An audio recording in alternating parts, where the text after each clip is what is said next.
Introduction to crypto exchanges. The cryptocurrency exchanges allow people to buy and sell digital currencies like Bitcoin and Ethereum.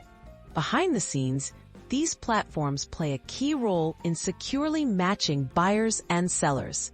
Understanding how they process and connect trades is essential for anyone interested in trading crypto safely and efficiently. What is an order book?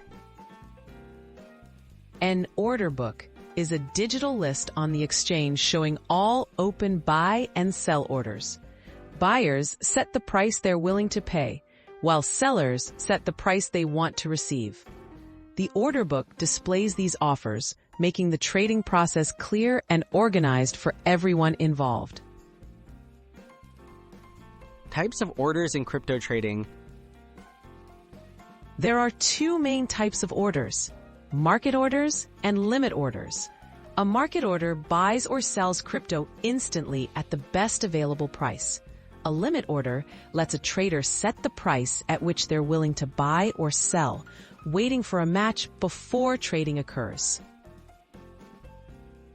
How the matching engine works.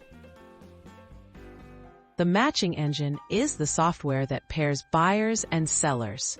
It scans the order book continuously, instantly matching compatible buy and sell orders based on price and time. This automated process ensures trades are carried out quickly, fairly, and with minimal risk of errors. Ensuring secure and fair trades. Exchanges use security protocols and transaction records to protect users and prevent fraud. The matching engine ensures no party can manipulate trades. By keeping transactions transparent and following strict rules, these platforms help build trust between buyers and sellers. Summary: order matching in action. In summary, cryptocurrency exchanges use order books and advanced matching engines to connect buyers and sellers. This technology-driven process enables fast, secure, and reliable trades, making it easier for anyone to participate in the world of digital assets.